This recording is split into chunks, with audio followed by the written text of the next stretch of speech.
Hey YouTube, welcome back to UniXTCG, and today we're going to touch on the topic of secret rares so far as they have appeared in this game. And by this game, I mean Dragon Ball Super Fusion World. So with that being said, if you guys could give your continued support and hit up that like button, maybe even subscribe if you like the content, we're going to keep going. We're almost to set 2. Almost. We can almost breathe that fresh breath of air, that relaxed sigh, and know that we are going to actually be able to have new cards and dive right into it. So hold out hope. And now let's get into the video. So the whole thing about SCRs in this game is kind of like, if you guys have played any other card game, you know, like Dragon Ball Super Masters and SCR can only be played 1 per deck, and it is game-changing, game-warping sometimes. You go outside of the Bandai sphere and you have Yu-Gi-Oh! Where the SCRs, they're not like game-ending. Some of them are, some of them aren't, but no matter what, you know if there's an SCR, you're probably playing it at 2 to 3 because it is just that good. Like, it is popping off that hard for your strategy. When you go into One Piece, right, the SCRs are very much so, I feel like they are here. And even in Digimon, I feel like a lot of the SCRs are still more playable. Like, you have your Omnimon Zwarts, you know, your Omnimons, and that was just when I was playing from, like, before. But I feel like in Dragon Ball Super, the SCRs are in a weird space. They're not powerful enough to be auto-includes, and even when you put them in your deck, sometimes you just draw them and you charge them. They're very, very narrow. And I want to know what you guys think in terms of whether that's how you want the SCRs to be for the rest of the game, because I think that's kind of cool because it kind of drives down the price if you're collecting like the alt arts and whatnot. But at the same time, I feel like if my SCR is once per box, I really want to be able to use them. Like, I want them to be good cards. I don't need them to break a game in half with a single cast like the ones in Masters do, but I would like them to be more than charge fodder or even wondering if they take up the space in the deck. So with the first one, we're going to talk about the Son Goku SR from set 1. As of set 2, all 4 colors have an SR, and I'm going to be willing to bet that in set 3, when they introduce another color, they're going to put a SCR in that color too. So with that being said, first we got Son Goku. 4 costs, 30k power, and this guy has on play, choose up to one of your opponent's battle cards. The cost or it negates minus 15k power for the turn. When this card KOs an opponent's battle card in battle, you deal 1 damage to your opponent. So the thing about this guy is he's a 4 cost, and currently a 4 cost in red is that's a very, very tight spot. Normally 5 costs in red, the only thing they're really playing in red is the 5 cost Goku from the starter deck, sometimes the Beerus. And in 4, the card I see more times than not is generally just the Gohan from the starter deck. But this guy, I think there's kind of a weird point about him where, yes, he minuses 15, but there's a lot of cards that can get that or more for less than 4. Yes, he is a body, but he's also a 0 cost in hand, so if you get stuck with him, you get stuck with him. And then the other part is, if he attacks and destroys something by battle, he's only dealing 1 damage. So that could have just been a body going at an opponent's face. Now, granted, I do understand the value in being able to clear a body and still do a damage. I just think that where this guy is, because he has no combo value, I think his cost is fine for what he does, but no combo value, he ends up just not being played a lot. With red, if you're trying to build the power minus, just like power minusing is your deck's main focus, you have a lot of combos that will get rid of a body without ever touching it. You have the ability to be like, okay, Beerus effect minus your card. Okay, I'm going to play 4-drop Gohan. I'm going to attack you for crit, and then I'm going to minus 20 on this card again.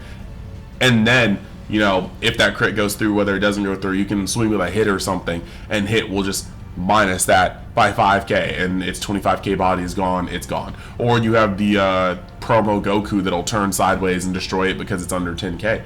So you just kind of have these points where I feel like red does what it needs to do, and this guy doesn't quite do enough, and that's why you see it either being teched at 1 or not being played at all. And I think that's like a little odd. And then So like that's actually just kind of like the biggest part for me right there. I think this kind of really sets the mood because a lot of the SCRs, up until maybe the last one, I think kind of feel that way. I think set 2 did definitely do something different, but we're still in set 1 right now. So when it comes to set 1, we're also going to move over and start talking about this Sun Gohan Childhood. It's a 7 cost. It's a 50k power card. On play, discard 1 card from your hand, choose all of your opponent's battle cards at the cost of 5 or less and KO them. Then this card can't attack for the turn. So the funny thing about this is currently in set 1, if you are not playing against the mirror, because if you are playing against the mirror, this card is very, very, very, very sus. But if you're not playing against the mirror, only blue has a card that doesn't get destroyed by this, and that's Goku Black. Red and yellow have every one of their cards destroyed by this card. However, yellow often can put you in a position, if they're running the Ginyu package, which they should be, yellow can put you in a position where playing this card can likely end in you dying the following turn. Yellow puts on enough pressure to where by the time you're at 7 energy, this it may not be, you may be on 2 life, you may be on 3 life, that they can easily take if they play like a Raccoon into a Ginyu SR into another 2-drop, and they have their leader as well. Yeah, it gets very, very dangerous to play a card like this and potentially survive. And so, yeah, red can also do the same thing, not as consistently as yellow because of the untapping energy and playing and free bodies in, but yellow can also, or red can also put you on death's doorstep right before you're able to play this card, turning this card into an essential scoop button. And then against the mirror, this only hits your 5 and below. So it hits your 5-Qs, it hits your Turleses, it hits your Weenies, hits your Vegetas. But if you guys are already entering a position where Broly's are being dropped left and right, you only have a single turn to play this card to potentially wipe your opponent's board of the cards that they want to keep going into their Broly turns. Otherwise, once that window is over, this card again is a death sentence. It'll be played, it doesn't destroy androids, it doesn't destroy Broly, and you're just sitting there looking like, wow, should I pay 7 for this? And I think that's one of the things that kind of feels weird about the set 1 SCRs. The set 1 SCRs are very, very, very fragile in my opinion, and they are 1-ofs, maybe 2-ofs at best, or just not played at all due to how they can clunk up or how narrow their usage is. So that is kind of a weird thing. But I think going into set 2, this has started to change. And so I want to talk about that, but first, let's get a quick word from my sponsors. So as I was saying, we are sponsored. First and foremost, we have Mystic TCG, and Mystic TCG is a store based in Missouri that just does all of the things. They are very, very, very cool. They hold their events. They actually sell pretty much any card game that you hear about that's popular. They do it all. They sell their own merch, and on top of that, they not only buy singles, but they buy collections, and they sell singles. So no matter what you need, what you want to find, you're gonna find it at Mystic TCG. So go down in the description and use my code UNIXTCG to get discounts off of your pre-orders or orders from their site.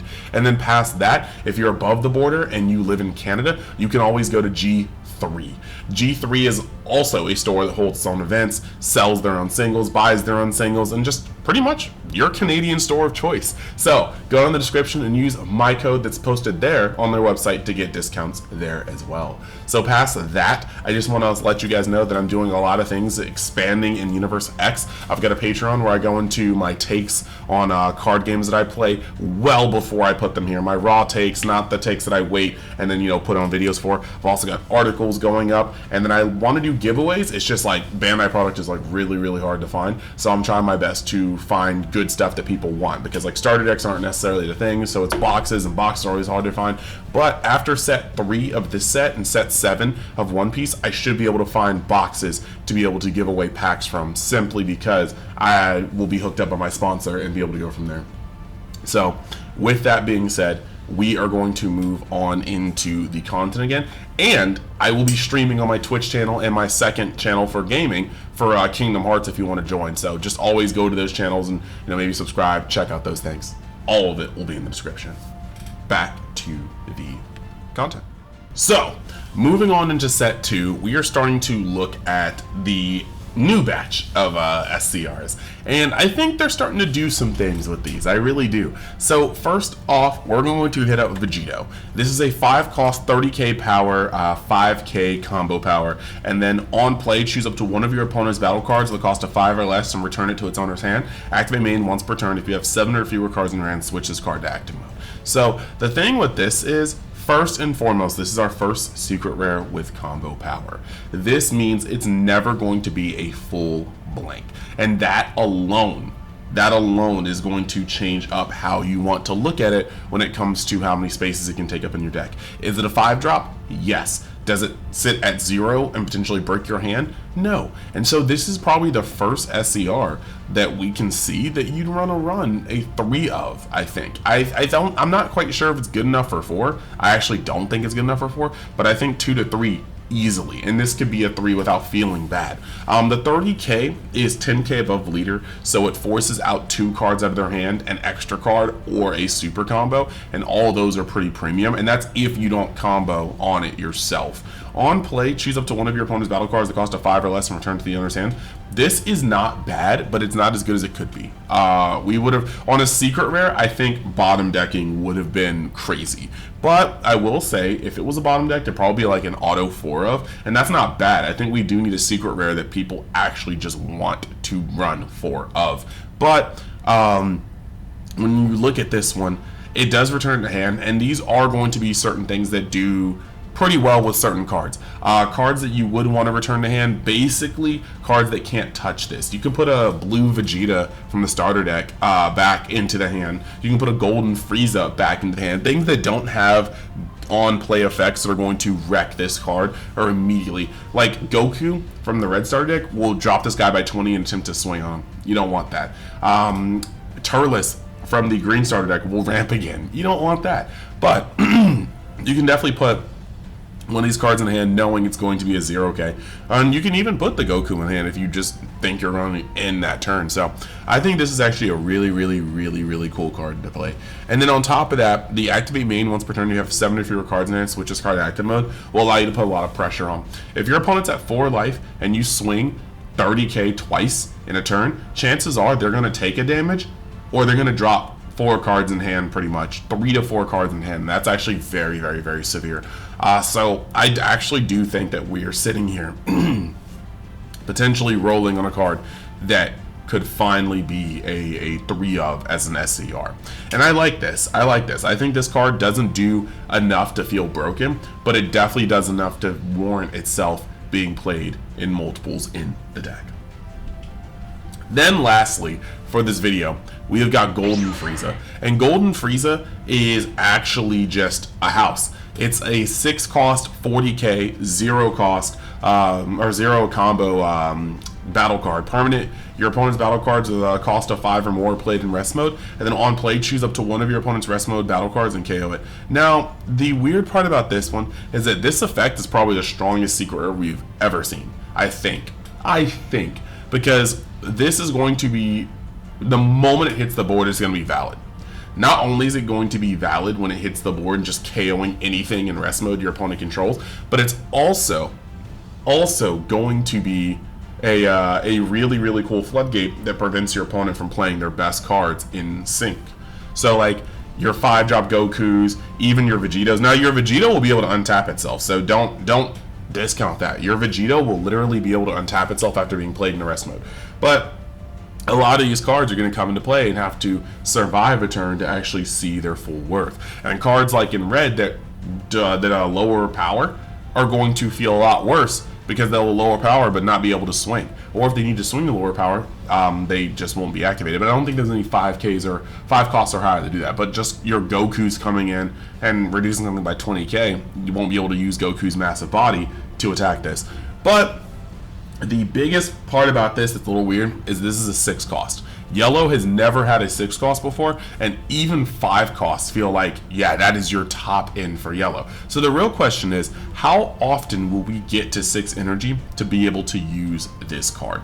This alone may put this card at a 2 of at max, because the effect is very strong, but the likelihood of you getting to 6 energy and being in a healthy spot to tap out isn't exactly the best, because also note that it only stops 5 costs or more. If you play the 6 cost and your hand isn't exactly the most, protective, your opponent can just start playing anything 4 or less and start wailing on your face with. So this is not necessarily your champion, and I want to see how the yellow meta progresses to see if this card is going to be something that's played at more than 2. Because I definitely feel like you can get caught really bad playing this card. Against green, it probably is a bridge that helps you even put your stuff back even better. That being said, you do need to have some setup. You do need that Vegeta on board, because if you don't have that Vegeta on board, this card will get popped immediately, and you will need to turn sideways with it. Now, Vegeta on board, this card sideways, Vegeta sideways, maybe you're cooking. They can't sell you. And Cell has to come into play in rest mode, which allows you to play another Golden Frieza, pop it, and then turn your board sideways again. Vegeta and this card can potentially cause a cascade of your opponent not being able to play their boss cards, and you just being able to punch as hard as possible every turn while getting rid of whatever card they just tried to play. It's overall, I think this card has a lot of promise. The only question is, how will the meta progress in order to let this card be played? So that is pretty much my main question about this card. I think that set 2 has definitely upped the ante on how playable a secret rare is, but I'm not sure if we still have a secret rare that's like auto include. I mean, I think Vegito is probably the closest one. Vegito and Frieza are both auto includes into their color, but I think that Vegito is the one that's probably going to be played at 3 more than any other secret rare. So we shall see, we shall see. But that being said, let's bring it into the closing and then tie it up. So overall, that is pretty much what we're looking at for these secret rares. I do want to know in the future how you guys feel about it, and whether you guys think that we'll be able to continue at a rate where we'll start getting some very, very playable secret rares. Like I said, next set is introducing another color, and I would be darned if they did not introduce a secret rare to help boost that other color. But unless they somehow go down to 1 secret rare that set, and I don't think that's the case, correct me if I'm wrong, we're probably going to get the first color repeat of a secret rare. And I'm not going to be completely biased, but I'm going to be biased. I think blue could probably use it. I think if any color could get a second secret rare, it's probably blue. But I would like to see blue-black. If black is the new color, I would like to see blue-black get like secret rares for set 3, and I would hope that black secret rare shows us a new power. If not power, new utility. Just something that's good to where we want to have these secret rares, where pulling that secret rare actually feels like it matters. So let me know what you guys think in the comments. I definitely want to see what you guys think. If you like the way secret rares are right now, where they're kind of more novelty than anything, or whether you want secret rares to just increase in power. And past that, I want to give a special shout out, as I do towards the end of any of these, where we just thank the people that do the most on the extra little umph for the channel. So right now, that's going to be the Realm of Xers, the top tier in my Patreon, the Big Daddy Flapjacks, the Burars, the Bryce R's, the Kevin I's, the Mario V's, the Mr. Top Decks, and I also want to give a special shout out to the RXtocrats, which are the Eric R's, the Exilions, and the Jonathan B's. Thank everybody though who goes to the Patreon and helps support. I really appreciate you. If you guys like Kingdom Hearts, I would suggest stepping out and seeing me stream. I'll be live 9 p.m. Eastern tonight, but you can also just make sure you're followed on my Twitch, or pay attention to my face on my YouTube post to see when I go live. So with that being said, thank you guys. I will see you in the next video. Hope everybody's excited for set 2.